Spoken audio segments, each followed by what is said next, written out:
প্রিয় দর্শক, আপনাদের সবাইকে আমন্ত্রণ জানাচ্ছি এটিএন নিউজের প্রতিদিনের আয়োজন এসএসআরএম পলিটিক্স প্লাস অনুষ্ঠানে। আপনারা জানেন যে বাংলাদেশে এখন মাস জুড়েই মার্চ মাসের 10 তারিখে শুরু হয়েছে এবং 5 ধাপে উপজেলা নির্বাচন হচ্ছে। আজকে তার তৃতীয় ধাপ ছিল, কিন্তু প্রধান বিরোধী দল, রাজপথে যারা প্রধান বিরোধী দল বিএনপি এই নির্বাচনে অংশ নিচ্ছে না, ফলে নির্বাচন অনেকটা একতরফা হচ্ছে, প্রতিদ্বন্দ্বিতাহীন কোথাও কোথাও, এবং অনেক জায়গায় বিনা প্রতিদ্বন্দ্বিতা নির্বাচনের ঘটনাও ঘটেছে। কিন্তু আবার কোথাও কোথাও দেখছি যে আওয়ামী লীগেরই বিদ্রোহী লোকজন প্রতিদ্বন্দ্বিতা অংশ নিচ্ছিল এবং তাতে নিজেদের মধ্যে এক ধরনের আওয়ামী লীগে মারামারি সংঘাতের খবরও আমরা পাচ্ছি। কিন্তু নির্বাচন মানে বাংলাদেশে যে উৎসব, সেই উৎসবটা ঠিক উপজেলা নির্বাচনে খুঁজে পাওয়া যাচ্ছে না।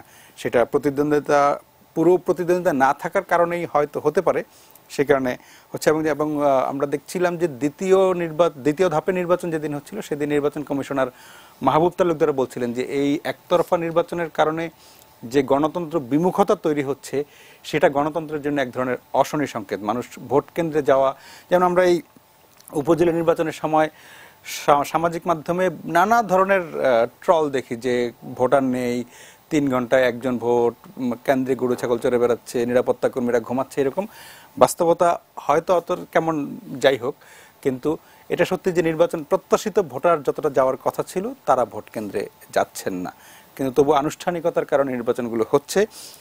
এই রকমের একটি নির্বাচন আমাদের রাজনীতিতে কতটা গুণগত পরিবর্তন আনতে পারবে বা কতটা চেঞ্জ করতে পারবে, সেটা নিয়ে আমরা আজকে কথা বলবো। আমাদের সাথে দুজন অতিথিকে আমরা আমন্ত্রণ জানিয়েছি। আছেন আওয়ামী লীগের উপপ্রচার সম্পাদক আমিনুল ইসলাম এবং আছেন বিএনপি চেয়ারপারসনের উপদেষ্টা হাবিবুর রহমান হাবিব।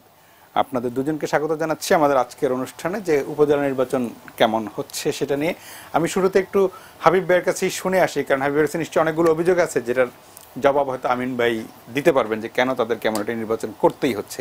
উপজেলা নির্বাচন যে 5 ধাপের মধ্যে তৃতীয় ধাপ আজকে শেষ হলো, এইটুকু ধাপকে আপনি কিভাবে মূল্যায়ন করবেন? আপনাকে ধন্যবাদ। আপনার মাধ্যমে এটিএন নিউজের দর্শক শ্রোতা, দেশের বাইরে যারা দেখছেন তাদের জন্য সশ্রদ্ধ সালাম।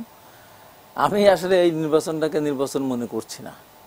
কার সাথে কার নির্বাচন, এবং এটা যে নির্বাচন হচ্ছে না তার প্রমাণ হিসাবে আমি বলবো যে ক্যান্ডিডেটের সংখ্যা কিন্তু কম না। যেন আমার ওখানে উপজেলা দ্বিতীয় ধাপে যেটা হলো 16 তারিখে কি 18 তারিখে, সেখানে আপনার 16 জন ছিল উপজেলা মহিলা এবং পুরুষ ভাইস চেয়ারম্যান, 4 জন ছিল উপজেলা চেয়ারম্যান, মানে 20 জন।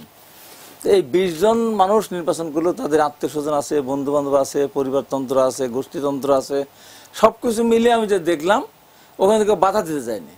যেমন এর আগে অভিযোগ ছিল বিএনপির বিরুদ্ধে 2014 সালের 5ই জানুয়ারি নির্বাচন করে বাধা দিয়েছে, ভোট কেন্দ্র পুড়িয়ে দিয়েছে, প্রিজাইডিং অফিসারকে হত্যা করেছে, পুলিশের উপর আক্রমণ করেছে, নানান কথা ছিল। এবার তো তা না, বিএনপি কাউকে বাধা দিতে যাচ্ছে না, বলতেও চাচ্ছে না ভোট গেলে কি গেল কি না গেল কোনো হিসাবের ভিতরে নাই। তারপরেও দেখলে তো ভোটার নেই। আমার ওখানে 86% ভোট কাস্ট হয়েছে 30শে ডিসেম্বর, আর উপজেলা নির্বাচনে ভোট কাস্ট হলো 26%। এর ভিতরে কিন্তু আছে কিছু, যেহেতু আমাদের এগুলো মাথা ব্যথা নেই, অর্থাৎ যে যেতে জিতুক। হ্যাঁ, তবে ঈশ্বরদীর ব্যাপারে আমার একটা চাহিদা ছিল যে আওয়ামী লীগের ক্যান্ডিডেট নৌকা আমার কাছে উনি জিতুক। যদি আমার তো চিন্তা করা হচ্ছিল যে নৌকায় হারুক, কিন্তু কেন নৌকার প্রার্থীটা ভালো ছিল, একটা মুক্তিযোদ্ধা, আগে চেয়ারম্যান ছিল সে। তো আমাদের এইটুকু ছিল যে নৌকা জিতলে জিতুক, কিন্তু নৌকার বিরুদ্ধে যে ছিলেন উনি। আপনার প্রার্থী জিতেছে? আমার প্রার্থী মানে আমি একটা ভালো মানুষকে নমিনেশন দিয়েছিল, এর আগে 2বার ছিল, মুক্তিযোদ্ধা, ছাত্রনেতা ছিল। তাহলে তো আপনার খুশি হওয়ার কথা যে আপনার পছন্দের প্রার্থী। আমি খুশি তো, জি। তাই আমরা তো ইলেকশন করতেছি না, আওয়ামী লীগের 2 জনের মধ্যে যে ভালো সে চেয়ারম্যান হয়েছে, এটা আমার খুশি হওয়ার কথা হতো। আমার প্রত্যাশা ছিল যে আওয়ামী লীগের প্রার্থীটাই নৌকাটা জিতুক, এটা না জিতুক। আমরা ভোট দিতে চাই না। আপনার এলাকায় আপনার প্রত্যাশা পূরণ হয়েছে ধরা যাবে। এবং আমার আরো মজা, আরো ভালো লাগছে এই কারণে যে আমার এলাকায় যিনি মন্ত্রী ছিলেন, যার সাথে আমি ইলেকশন করলাম, বাংলাদেশের অন্যতম আওয়ামী লীগের ভিতরে যত খারাপ যদি এমপি মন্ত্রী থেকে থাকে, উনি 1 নম্বরের। তার প্রমাণ হিসাবে আমি বলি, উনার নিজের কেন্দ্রে আমি যখন 91 সালে নৌকামার্কা ইলেকশন করেছিলাম, আমার কেন্দ্রে ধানশীষ ফার্স্ট হয়েছিল। আবার উনি যে কবে নির্বাচন করেছেন নৌকা ফার্স্ট হয়েছে। আবার এইবার উপজেলা নির্বাচনে নৌকা হেরেছে, আওয়ামী লীগ জিতেছে। নৌকা প্রার্থী তো প্রধানমন্ত্রী শেখ হাসিনার পক্ষ থেকে দেওয়া, আর আওয়ামী লীগের প্রার্থীকে নমিনেশন দিয়েছে উনি, আনারস মার্কা। নৌকা পেয়েছে উনার কেন্দ্রে 496, আর আওয়ামী লীগ পেয়েছে হলো 542। বিদ্রোহী আওয়ামী লীগ, বিদ্রোহী মানে মন্ত্রী সমর্থিত, মন্ত্রী সমর্থিত আওয়ামী লীগ আর অথচ আওয়ামী লীগ সমর্থিত আওয়ামী লীগ। হ্যাঁ, আর অথচ 30 তারিখে ওখানে উনি ভোট পেয়েছেন 3034। তাহলে আমি বললাম যে 30 তারিখে 3034 ভোট পেলেন, আপনি ক্যান্ডিডেট ছিলেন, আমি ক্যান্ডিডেট ছিলাম, আর এখন 16-20 জন ক্যান্ডিডেট, ওনার মেয়েও আবার নির্বাচন করে ভাইস চেয়ারম্যান, তারপরে ওই কেন্দ্রে ভোট কাটতেছে 1000-এরও কম। তাহলে আর 2000 ভোট, তাহলে আমার ভোট। আচ্ছা আচ্ছা, ঠিক আছে। আটঘরিয়াতে যে উনি নমিনেশন দিয়েছেন নৌকামার্কা কেন্দ্র থেকে, সেখানে উনি নৌকার বিরোধিতা করেছেন। ওর না সাগর উপজেলা চেয়ারম্যান ইলেকশন উনি পক্ষে ইলেকশন করেছেন। মজার ব্যাপার, ওকে নৌকাও হেরেছে, আওয়ামী লীগও হেরেছে, ছাত্রলীগ জিতেছে। ছাত্রলীগের কেন্দ্র কমিটির একজন সম্পাদক আছে তানভীর। আপনারই খুশি হওয়ার কথা যে আপনার না, ওটা আমি খুশি, ওটা আমি খুশি মন্ত্রী আসছে। তো এতে করে আমার কাছে সবচেয়ে আজকে আমি দেখলাম একটা যদি ব্যালট পেপার উল্টা আছে, সব নৌকামার্কা সিল মারা। একই জিনিস, একই দলের ভিতরে এই নির্বাচনটা না করে আমার মনে হয় যে এটা সমস্যার সমাধান আওয়ামী লীগ যদি করে দেয়, খামাকে টাকা পয়সা করে খরচ করে আর নিজেদের দূরত্ব বাড়ানোর দরকারটাকে, যেহেতু অন্য দল অংশগ্রহণ করতেছে না এবং এখানে ভোটাররা যাচ্ছে না, এটা হচ্ছে গণতন্ত্র মানে বিমুখ হয়ে যাচ্ছে। আপনি কি চিন্তা করতে পারেন, কোনো বেশ, আমার কেন্দ্রে ভোট কাস্ট হচ্ছে 8.22%, মানে 22%, আর একটা পুরুষ যেটা দিয়ে থয়ে 18%। তো এই যে মানুষ ভোট বিমুখ হয়ে গেলে তো মুশকিল। তাহলে এই ভোট বিমুখ হতে হতে গণতন্ত্রের হুমকি আসা তো খুব বেশি কঠিন কাজ বলে তো আমি মনে করি। জি, দেখি আমিন ভাই কি বলেন। আমিন ভাই, যে নির্বাচনটি হচ্ছে নির্বাচনটা নিয়ে আসলে অনেকগুলো অভিযোগ আমরা শুনতে পাই, কারণ যেহেতু বিএনপি নাই সেই কারণে আওয়ামী লীগ, বিদ্রোহী আওয়ামী লীগ, কোথাও ছাত্রলীগ, যুবলীগ নানাভাবে হচ্ছে এবং তাতে কোথাও কোথাও তাদের মধ্যে নিজেদের মধ্যে একদম সংঘর্ষ হচ্ছে। হাবিব ভাই যেটা ফাইনালি বলেন যে তাহলে এই নির্বাচনটার দরকার কি, এই প্রশ্নের জবাব কি আপনার কাছে? এটা তো হাবিব বলতে পারে, যেহেতু হাবিবের বর্তমান নেতার বক্তব্য হচ্ছে কি I make difficult politics for the politician, এই জায়গা থেকে সেটা খুবই স্বাভাবিক। বাট হাবিবের এই কথাগুলোর সাথে আমি কোনোভাবে একমত না যে মানুষ ভোট কেন্দ্রে কম যাচ্ছে তার মানেই মানুষ গণতন্ত্রের প্রতি বিমুখ হয়ে যাচ্ছে। আমি একেবারে লেটেস্ট একটু উদাহরণ দিই, যে আমেরিকাতে 250 বছর যাবৎ ডেমোক্রেসির চর্চা হচ্ছে। মাত্র কিছুদিন আগে নিউ ইয়র্কে একটি মেয়রাল নির্বাচন বাই ইলেকশন হয়েছে, যেটা নির্বাচন কিছুদিন আগে হয়েছে, এখানে 1.5 বছরের জন্য আরেকটি নির্বাচন হয়েছে, সেখানে কিন্তু ভোট কাস্টিং হয়েছে মাত্র 12%। এ নিয়ে নিউ ইয়র্কের একজন নাগরিক প্রশ্ন তুলেনি। এই জন্য নিউ ইয়র্কের ডেমোক্রেট পার্টি অথবা রিপাবলিকান পার্টির কেউই বলেনি যে নির্বাচন সুষ্ঠু হয়নি অথবা কেন মানুষ এত কম সংখ্যক ভোট কেন্দ্রে গিয়েছে। সুতরাং এখন এটাকে যদি আমি সরলীকরণ করে ফেলি যে মানে অ্যারাউন্ড 30 থেকে 40% ভোট যেটা কাস্ট হচ্ছে, তার মানেই গণতন্ত্রের প্রতি মানুষের বিমুখতা, সেটা আমি কোনোভাবে মানতে রাজি না। কারণ আমি যদি মনে করি যে ডেমোক্রেটিক কান্ট্রি, তাহলে তো বাংলাদেশ এখনও আমেরিকার চেয়ে 5 গুণ পিছিয়ে আছে। আমাদের ইতিহাস মাত্র 49 বছরের বা 48 বছরের, ওদের ইতিহাস 250 বছরের। হ্যাঁ, তারপরে উনি যেটা বলেন যে বিএনপি এখানে কোনো ধরনের বাধা কাউকে দিচ্ছে না, যদিও বা অভিযোগ আছে অতীতে দেওয়া হয়েছিল, এটা অভিযোগ না, অতীতের যে বিষয়টা সেটা হচ্ছে প্রমাণিত সত্য, আমি সে বিতর্কে যাচ্ছি না। বাট এখন যেটা বলছে, হ্যাঁ এটা ঠিক যে দৃশ্যত বিএনপি বা জামাতের পক্ষ থেকে নির্বাচন প্রতিরোধ করা হবে, বানচাল করা হবে, এই ধরনের কোনো থ্রেট নাই। কিন্তু সাংগঠনিক যে সিদ্ধান্ত, 3য় ধাপে আমি যেটা দেখলাম, বিএনপির কিছু সমর্থক প্রার্থিতা সাবমিট করেছিলেন, তাদেরকে 14 জনকে বহিষ্কার করা হয়েছে। এই দলীয় সিদ্ধান্ত নিয়ে কিন্তু একটা মেসেজ পাঠায় তাদের সমর্থক নেতাকর্মীদের কাছে যে বিএনপি এই নির্বাচনে চায় না, তোমরা এখানে ভোট দিতে যেও না। সুতরাং হাবিব যেটি বললেন যে আমরা কাউকে বাধাও দিচ্ছি না, সেটা কিন্তু আক্ষরিক অর্থে সত্য, কিন্তু প্র্যাকটিক্যালি এই সাসপেনশনের সিদ্ধান্তটা প্রমাণ করে যে হ্যাঁ ওরা সেখানে, ওরা চাচ্ছে মানুষ না যাক। স্বাভাবিকভাবে বাংলাদেশে তো এটা অস্বীকার করার জায়গায় নেই যে বিএনপি একটা ভোট আছে, হ্যাঁ, এটা তো অস্বীকার কখনো কেউ করেনি।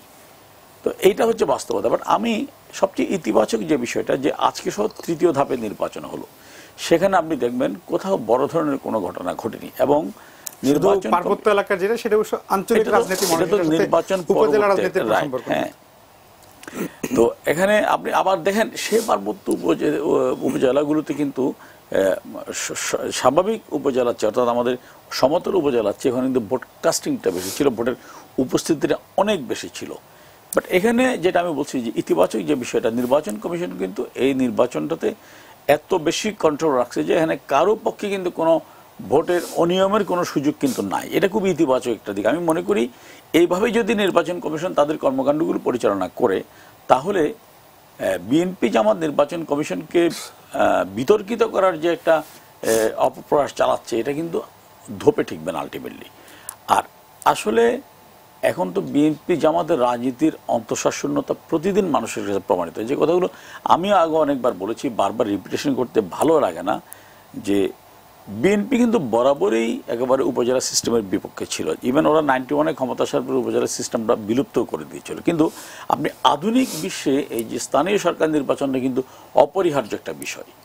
তো সেই জায়গায় দাঁড়িয়ে আমি মনে করি যে এখানে যত বেশি মানুষের সম্পৃক্ততা হবে, যেমন হাবিব নিজে একটা চমৎকার কথা বলেছেন যে তার এলাকায় একজন ভালো মানুষ জিতেছে, তার মানে কি? তার মানে হচ্ছে মানুষের এখানে তাদের পছন্দের যোগ্য প্রার্থীকে চয়েস করার ফ্রিডম থাকছে। এটা তো একটা বিশাল ইতিবাচক দিক। তা আমি মনে করি এই জায়গায় নির্বাচন কমিশন সাকসেসফুল, এবং এটা সরকারের অবশ্যই সাফল্য যে কোনোভাবে কোনো কিছু করছি না। জি, আমরা একটা বিরতি যাচ্ছি, বিরতির পরে আবার আলোচনায় ফিরবো। প্রিয় দর্শক, আশা করি সঙ্গেই থাকবেন।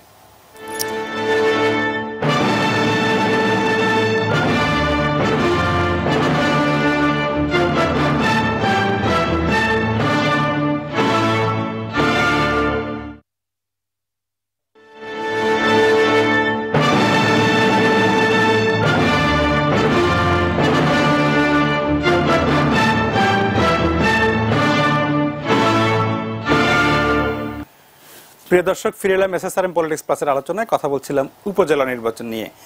হাবিব ভাই, এই যে উপজেলা নির্বাচন আপনি যেটা বলেন এবং বাস্তবতা যেটা, যে ভোটার উপস্থিতি তুলনামূলকভাবে অনেক কম, সেটার জন্য কম হওয়ার পিছনে একটা বড় কারণ হলো যে আপনাদের সংগঠন মানে বিএনপি নির্বাচনে অংশ নিচ্ছে না।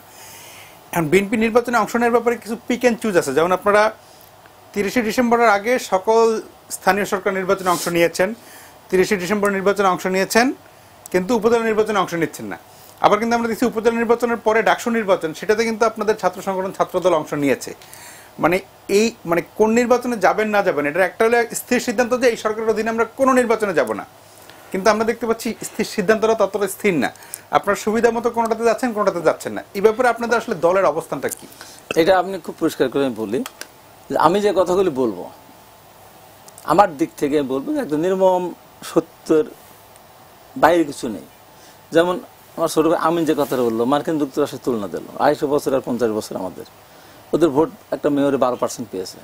আমার কথা হলো কি, যে 2 মাস আগে, 2 মাস 18 দিন আগে আমার ওখানে নির্বাচন হলো, সেখানে ভোট কাস্ট হলো 85%। যে কেন্দ্রের কথা বললাম সেই কেন্দ্রে ভোট কাস্ট হয়েছে 93%। সেই কেন্দ্রে ভোট 20% কাস্ট হলো কেন? 2 মাসের ব্যবধান। মার্কিন যুক্তরাষ্ট্রের কথা বাদ দেন, আমি আমার এলাকায় 2 মাস আগে, এই হিসাবটা তো আপনি আগেও দিয়েছেন। না, এই হিসাবটা আগে হবে না তো। এই হিসাবটা তো 2 মাস আগে, 2.5 মাস আগে, যেখানে আমার ভোট কাস্ট হয় 80%, 90%, 97%, 99%, সেখানে কেন কাস্ট হবে আজকে 25%, 30%, 20%? কেন?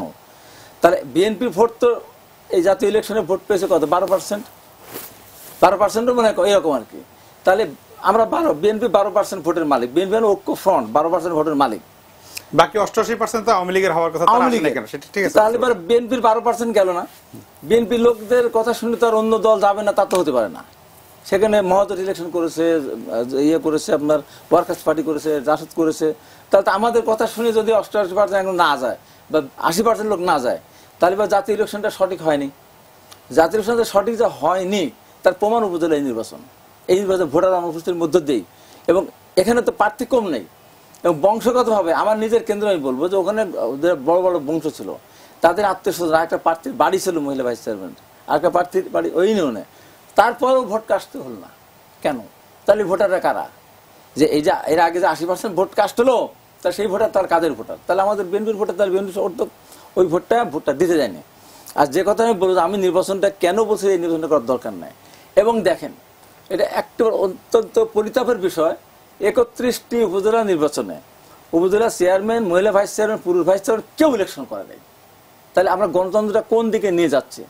তারপরে মনে হয় এই ধাপ দিয়ে আমার যতদূর সম্ভব 112 আমি জানতাম, এই ধাপ দিয়ে কত হয়েছে আমি জানি না। আর সামনে ধাপটা মিলে সব মিলে প্রায় 150-র মতো, 480-র মধ্যে 150 আসনে যদি বিনা ভোটে উপজেলা চেয়ারম্যান হয়, সেই নির্বাচন করার দরকারটা কি? এত টাকা পয়সা খরচ করার দরকারটা কি?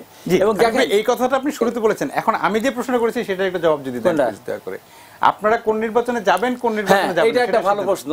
এই প্রশ্নটার উত্তরটা আমি এইভাবে দিতে চাই। ডাকসু ইলেকশনটা আপনার এখানে মনে আছে, 9 তারিখে আমি ফ্লোতে এসেছিলাম।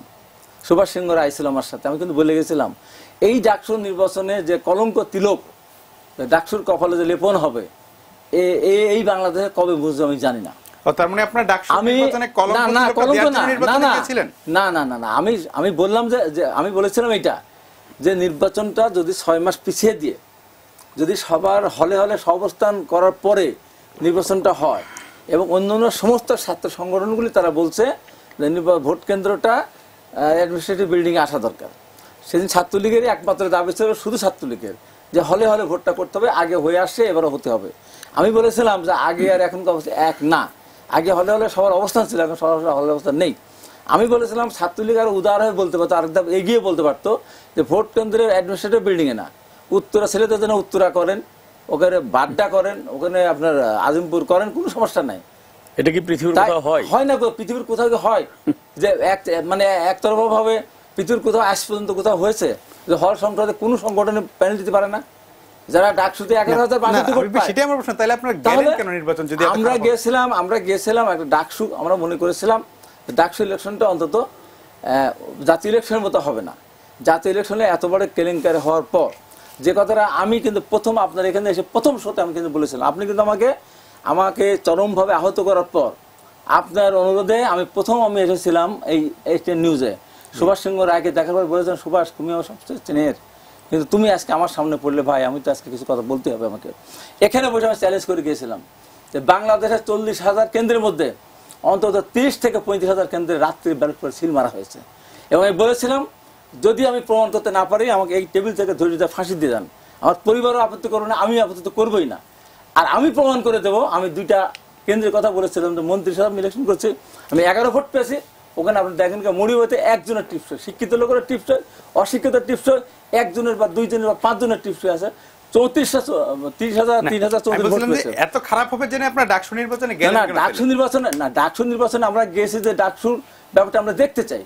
ঢাকা বিশ্ববিদ্যালয়ের শিক্ষকরাকে এর মতো কথা বলেন, বর্তমান নির্বাচন কমিশনের মতোই যেভাবে উনি মিথ্যাচার করে যাচ্ছেন, এত কিছু হয়ে যাওয়ার পরে উনি বলেন যে কি ভোটটা সুন্দর। এখন কি হলো? এখন উনি বলেছেন রাতের বেলায় যেন ব্যালট পেপারে ভোট সিল মারতে না পারে, সেই কারণে ইভিএম পদ্ধতি আমি চালু করতে চাই। যে সচিব উনি বলেছিলেন ভোট সুষ্ঠু হয়েছে, সুন্দর হয়েছে, সেই সচিব হেলালুজ্জামান সাহেব বলেছেন যে পৌরসভা নির্বাচনে সকালবেলা দরকার হলে 8টা ভোট শুরু হওয়ার থেকে 9টায় করবো, তা সকালবেলা ব্যালট পেপার আমরা পাঠাবো, ব্যবস্থা করবো এবং ভোট 9টার থেকে আগামী বছর শুরু হয়। কেন? আমরা যে বলেছিলাম রাত্রিবেলা ভোট কাটা হয়েছে, এই উপজেলা নির্বাচনে ভোট কাটা হয়েছিল যেটা ধরা পড়ার পরে 11 জনকে জেলে দেওয়া হয়েছিল। আমি বলেছিলাম কন্যা শোতে ওদেরকে মুক্ত করে দেওয়া হোক, নির্দোষী মানে একেবারে নির্দোষী খালাস করে দেওয়া, কারণ এই 30 তারিখে ওদেরকে ভোট কাটতে সরকার বাধ্য করেছে। অনেক প্রিজাইডিং অফিসার আছে যারা ভোট কাটতে চান, 1বার 2বার রিফিউজ করার পর তারপরে যখন তাদেরকে জীবনহানির হুমকি দেওয়া হয়েছে তখন তারা ভোট কাটতে বাধ্য হয়েছে। সেটা ঠিক আছে ভাই কাটেন। আজকে প্রধান নির্বাচন কমিশন থেকে শুরু করে নির্বাচন কমিশন সবাই আজকে স্বীকার করেছে যে 30 তারিখে যে ভোটটা হয়েছিল সেই ভোটটা রাতের বেলা, 29 তারিখে রাতের বেলা অধিকাংশ কেন্দ্রে ভোট কাটা হয়েছিল। এবং আমি এখনো বলে যাব, আমাদের খুলনা আব্দুল বারী হেলাল তার কেন্দ্রে 99.7% ভোট কাটা হয়েছে। অর্থাৎ 3,08,000 ভোটের মধ্যে আওয়ামী লীগের প্রার্থী ভোট পেয়েছে 2,92,000 আর আব্দুল বারী হেলাল পেয়েছে 14,000। তার মানে প্রায় 2,08,000 হয়ে যায়, কিছু ভোট বাকি থাকে, যার জন্য পার্সেন্টেজে আসছে 99.7%, যা হতে পারেই না। এবং এমনিভাবে আমার নির্বাচন এলাকায় বহু কেন্দ্রে 93, 97, 94 প্রথমে ভোট কাস্ট হয়েছে, যেখানে 15%, 20%, 16%, 22% ভোটে কাস্ট হয়নি। তার মানেটা কি? তার মানে ওই নির্বাচনটা সঠিক হয় নাই। এবং এই জন্য আমি বলছি এই উপজেলার নির্বাচনকে খামাখাই তামাশা প্রহসন না করে, নিজেদের ভিতরে দূরত্ব সৃষ্টি না করে, আজকেও দেখেছেন কিশোরগঞ্জের একটি কেন্দ্র কটিয়াদি থানাতে, সেখানে রাতের বেলা সব সিল মারা হয়েছে বলে ব্যালট পেপার উল্টে দেখার পরে ওই কেন্দ্রটা টোটাল ওই উপজেলার নির্বাচনটাই বন্ধ করা হয়েছে এবং পুলিশ সুপার এবং ওসিকে ক্লোজ করা হয়েছে। তার মানে কি? আমাদের একটা বিরতিতে যেতে হবে, আপনি এই পর্যায়ে শেষ করেন আপনার এই বক্তব্যটা। না, সেটা আমি বলছি, আমি আবার এই জন্য বলবো এই নির্বাচনে এই তামাশাটা বন্ধ করে মানুষকে আর এই তামাশা না নিয়ে খামাকে অর্থ ব্যয় করে নীতি নৈতিকতাকে আর ধ্বংস করার দরকার নেই। না, কিন্তু এইভাবে তো মানে যদি আপনারা নির্বাচনে জাননি বলে একতরফা হয়েছে, কিন্তু সিলেকশন এই তো ভালো কথা। 5 বছর পরে নির্বাচন হতে হবে। 5 বছর পর আমি বলি যখন এই সরকার যখন 2014 সালে 5 জনে বিনা ভোটে নির্বাচিত হয়েছে, বাংলাদেশের সমস্ত জেলা প্রশাসক নিয়োগ করেছে, সরাসরি নিয়োগ দিয়েছে। কই তখন তো আইন কানুন ছিল না, সরাসরি নিয়োগ দিয়েছে। আবার 2008 সালের পরে আর 2014 সালের পরে ভোটার নির্বাচনের পর কি করলো? কোন গঠন আমাদের সংবিধানে নাই, কোনো কিছু নাই। আইয়ুব খানের মৌলিক গণতন্ত্র কায়েম করলো। কি করলো? উপজেলা চেয়ারম্যান, পৌরসভার মেয়র, কমিশনার, কাউন্সিলর দিয়ে জেলা পরিষদ চেয়ারম্যান বানালো, ভোট করলো সদস্য। তাহলে কি হলো? তাহলে এইটা আরেকবার সিলেকশন দিতে পারে।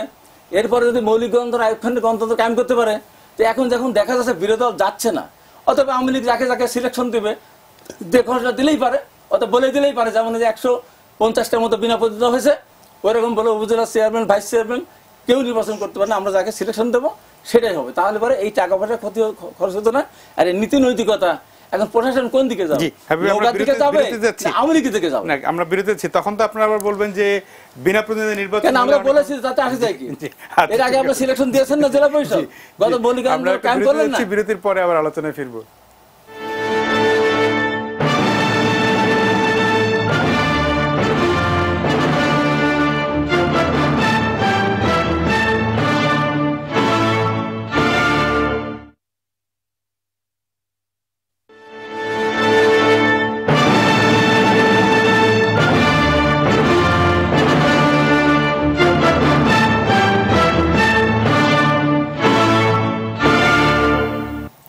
প্রিয় দর্শক, ফিরে এলাম এসএসআরএম পলিটিক্স প্লাসের আলোচনায়। আমরা কথা বলছিলাম উপজেলা নির্বাচন নিয়ে, যদি আলোচনা নির্বাচনী ব্যবস্থা সহ নানা দিকে ছড়িয়েছে। জনাব আমিনুল ইসলাম, যে উপজেলা নির্বাচনটি হচ্ছে, আমরা বিএনপি অংশ না নেওয়ার কারণে একটু আলোচনা প্রশ্নের মুখে পড়েছে, কিন্তু আগামী দিনে তো এমন আরও স্থানীয় সরকার নির্বাচন আসবে।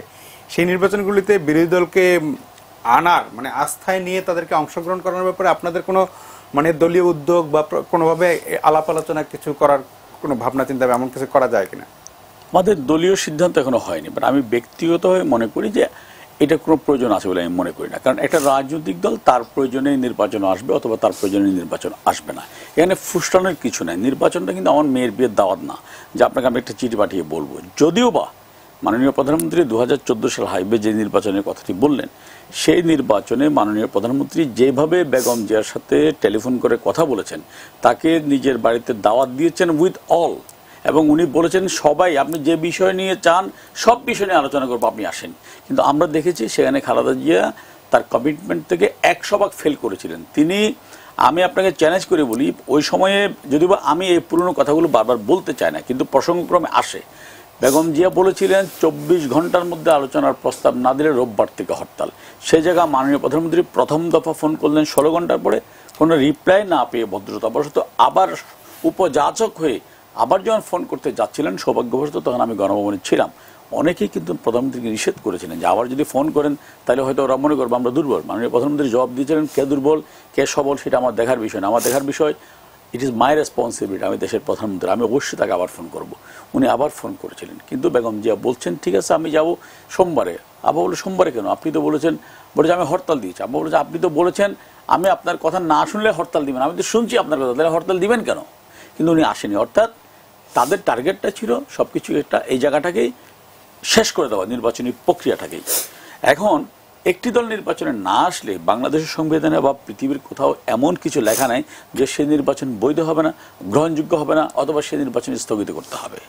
নির্বাচন স্থগিত হতে পারে, যেমন হাবিব ভাই যেটা বলছেন, কটিয়াদিতে যেটা পেয়েছে নির্বাচন কমিশন মনে করেছে এখানে ব্যথই ঘটেছে, সুতরাং এটি স্থগিত, এটা হতে পারে। কিন্তু এছাড়া কোনো কারণ নেই। যেমন আমি বলি বিএনপির অবস্থা কোথায় এসছে, আপনি ঠিক কথাই বলেছেন। হাবিব ভাই ডাকসু নির্বাচনের কথা বলেছে। ডাকসু নির্বাচনে যদি কোনো পার্টি না করা নূর 11,000 ভোট পেয়ে বিজয়ী হতে পারে, তাহলে তাদের দাবি অনুযায়ী বাংলাদেশের অন্যতম প্রধান রাজনৈতিক দল বিএনপির ভিপি প্রার্থী ভোট পেয়েছে সম্ভবত 200 সামথিং, জিএস ভোট পেয়েছে 100 সামথিং। এতে কিন্তু প্রতীয়মান হয় যে মানুষের কাছে ঢাকা বিশ্ববিদ্যালয়কে আমরা বলি প্রাচ্যের অক্সফোর্ড, বাংলাদেশের আয়না বলা হয়। সেখানে যারা পড়াশোনা করে ডেফিনেটলি ওদের মেধা মনন সৃজনশীলতার কোনো ধরনের সন্দেহ থাকার কথা না, সে মানুষগুলো তাদের বেছে নেয়নি। সে মানুষগুলো বেছে নিয়েছে কখনো নূরকে অথবা দল না করা রাশেদ অথবা আসিফকে মনে করেছে। তাহলে তাদের অবস্থানটা কেন আজকে এই জায়গায় আসলো? আমি মনে করি হাবিব ভাইদের উচিত হবে এখন, যদিও এটাও তাদের সিদ্ধান্তের ব্যাপার, আমার মতামত দেওয়া উচিত না, আমার মনে হয় তাদের উচিত হবে যে কে নির্বাচন বৈধ হচ্ছে বা কিভাবে হচ্ছে, আওয়ামী লীগ নির্বাচন করবে কি করবে না, এই নির্বাচন কমিশন নির্বাচন বন্ধ করে দিয়ে সব জায়গায় চাইনিজ সিস্টেম চালু করবে কিনা, সেই চিন্তা না করে ওদের উচিত যে কেন ডাকসুতে আমরা 100 ভোট পাই সেটা নিয়ে আমাদের কাজ করা উচিত। আমাদের লেকিংসটা কোথায়, কেন মানুষ আমাদের দিকে আসছে না, সেই গবেষণাটা করা উচিত।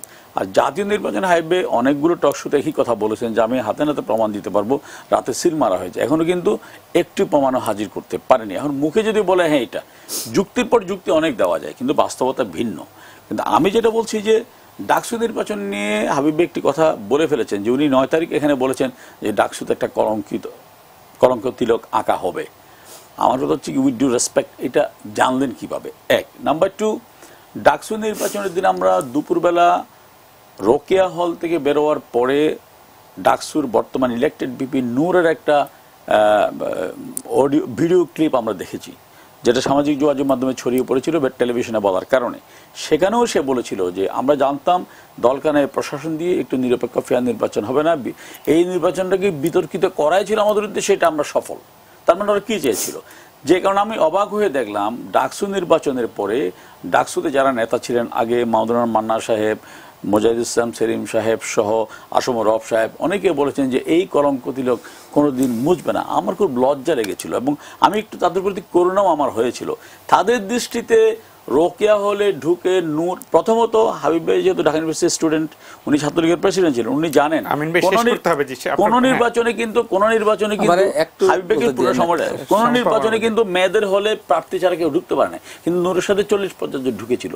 তাহলে তাদের টার্গেটটা কি ছিল? এটা কি কলঙ্কিত না? ডাকসু নির্বাচনে 1989 সালে সংগ্রাম পরিষদকে ভোট দেওয়ার কারণে রোকেয়া হলে প্রকাশ্য দিবালোকে হামলা হয়েছিল।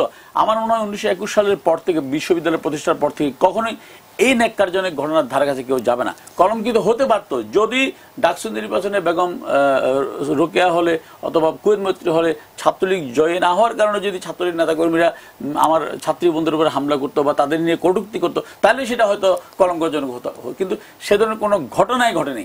এরপরে কলঙ্কের কি পান সেটা আমি আমার মনে হয় এই জায়গাগুলোতে কাজ করা উচিত। শুধু অভিযোগের উপর অভিযোগ করে গেলে আলটিমেটলি ওই ডাকসু নির্বাচন। আমি দুইটা প্রশ্ন খুব সংক্ষেপে দিতেছি, সেটা হলো যে আমি জানলাম কি করে?